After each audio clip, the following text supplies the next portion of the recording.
সাইয়েদনা ইব্রাহিমকে চিনেন? মিল্লাতা আবিনা ইব্রাহিম, আমাদের ধর্মীয় পিতা। ধর্মীয় পিতা, আমাদের জাতির পিতা কে? ইব্রাহিম আলাইহিস সালাম। তো ওনাকে আল্লাহ পাক সবচেয়ে বড় পরীক্ষা নিয়েছেন 10টা। কয়টা? এর মধ্যে এই 10টার ভিতরে সবচেয়ে বড় যেটা ইলকাউহু ফিন্নার, তাকে আল্লাহ পাক অগ্নি পরীক্ষা নিয়েছেন আগুনের মধ্যে ফেলে। সবর এবং তাওয়াক্কুল থাকলে আল্লাহ পাক বান্দাকে কিভাবে সহযোগিতা করে, সাইয়েদনা ইব্রাহিমের উদ্ধৃতি দিয়ে আমি আপনাদেরকে শোনাচ্ছি।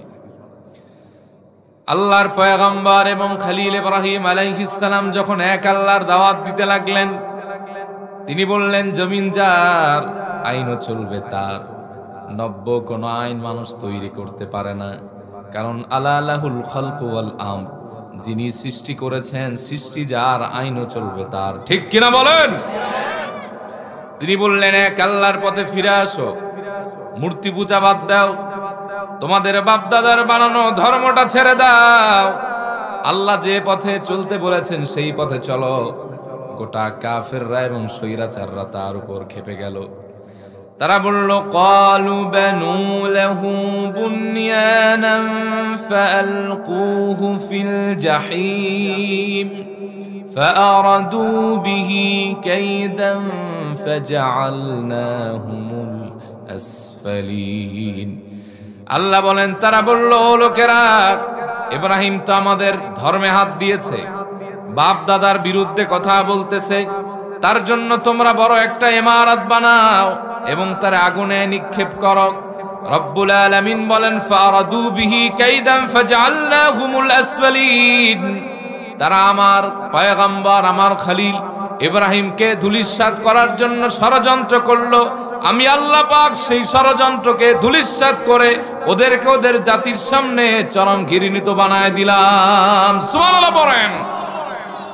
আজও যারা ইমানদারদের বিপক্ষে অবস্থান নেয়, আলেমদের চরিত্র হরণের চেষ্টা করে, খোদার কসম আজ না হয় কাল এই জাতির সামনে তারা লাঞ্ছিত হবে। ঠিক কিনা?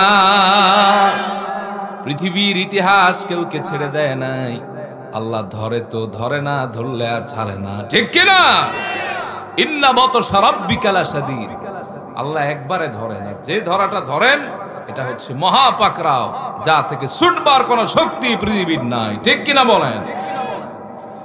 হযরত ইব্রাহিমকে বারবার বলা হলো, ইব্রাহিম এখনো সময় আছে, দিনের দাওয়াত ছেড়ে দাও, আল্লাহর আইনের কথা বাদ দাও।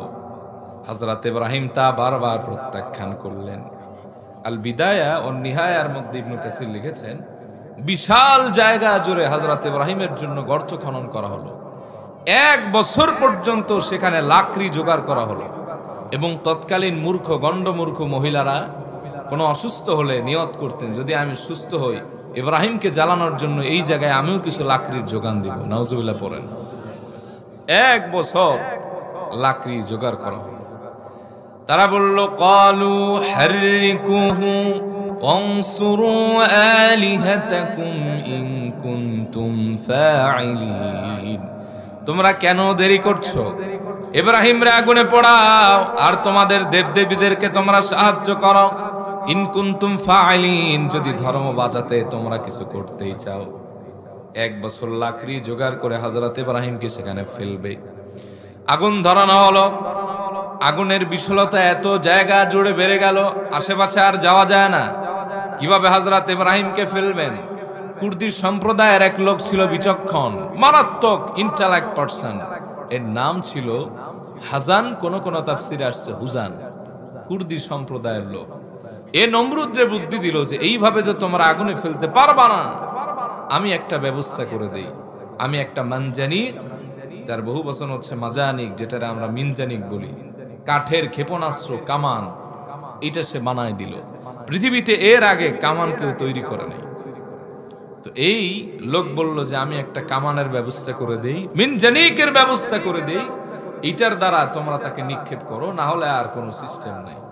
তো ইব্রাহিম আলাইহিস সালামকে আগুনে পোড়ার ব্যাপারে সে সহযোগিতা করলো। আল্লাহ তার কিছু তো তিরস্কার দেবেন, কি বলেন? আল্লাহ তাআলা তাকে শাস্তি দিলেন, জমিনে ধসিয়ে দিলেন, কিয়ামত পর্যন্ত শুধু সে তলায় গাড়তেই থাকবে। জোরে বলেন নাউজুবিল্লাহ। সব আয়োজন কমপ্লিট হয়ে গেল। মিনজানিকে চড়ানোর জন্য হযরত ইব্রাহিম আলাইহিস সালামকে টেনে ছেঁচড়ে নেওয়া হচ্ছে।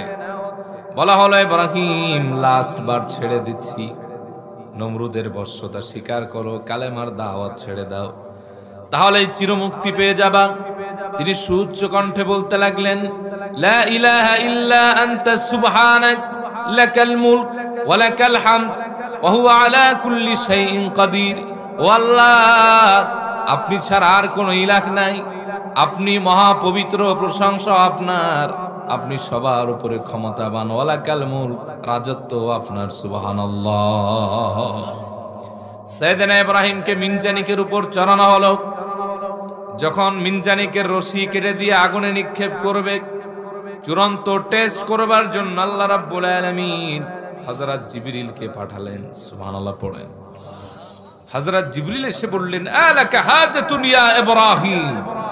ইব্রাহিম, বুঝতেছি বিপদে আছো, সাহায্য লাগবে নাকি বলো। হযরত ইব্রাহিম বললেন, সাহায্য তো আমার দরকার, আমি জানতে চাই তুমি কি তোমার পক্ষ থেকে সাহায্য করতে চাও, আও মিনাল্লাহ, নাকি আল্লাহর পক্ষ থেকে করতে চাও। সুবহানাল্লাহ পড়েন। পরে না, আমি তো আমার পক্ষ থেকে করতে চাই। হযরত ইব্রাহিম তা ডিনাই করে বললেন, হাসবি আল্লাহু নি'মাল ওয়াকিল, তোমার সাহায্যের আমার প্রয়োজন নাই, আমার জন্য আমার রব নিজেই যথেষ্ট। সুবহানাল্লাহ পড়েন। আল্লাহ খুশি হয়ে গেলেন, আল্লাহ পাকের কুদরতে ঢেউ উঠল। আল্লাহ রাব্বুল আলামিন তৎক্ষণাৎ আদেশ করলেন, ইয়া নারু কুনি বারদান ওয়া সালামান আলা ইব্রাহিম। ও আগুন, আমার ইব্রাহিমের জন্য তুমি প্রশান্তিদায়ক ঠান্ডা হয়ে যাও। হযরত ইব্রাহিমকে আগুনে ফেলবার আগে আল্লাহ পাক ওই আগুনের ভেতরে জান্নাতের সবুজ বাগান তৈরি করলেন। সুবহানাল্লাহ পড়েন। আজহার তিনি এক বিশাল প্রাসাদের উপর থেকে তাকাচ্ছেন, ইব্রাহিমের কি অবস্থা একটু দেখি। দেখতেছেন আগুন তো আর আগুন নাই, আগুনের ভিতরে হযরত ইব্রাহিম পায়চারি করতেছে। সুবহানাল্লাহ পড়েন। তিনি বললেন, আমার রব্বু রব্বুকা ইয়া ইব্রাহিম। ও ইব্রাহিম, তোমার রব কতই না উত্তম, আর কতই না তার উত্তম দয়া। আমরা তোমারে জ্বলন্ত আগুনের মধ্যে ফেললাম, আর তোমার রব আল্লাহ তাআলা সে আগুনটার জান্নাতের বাগান বানায় দিয়েছে। আল্লাহ পাক বলেন, ওয়া আরাদু বিহি কাইদান ফাজআলনাহুমুল আখসারিন।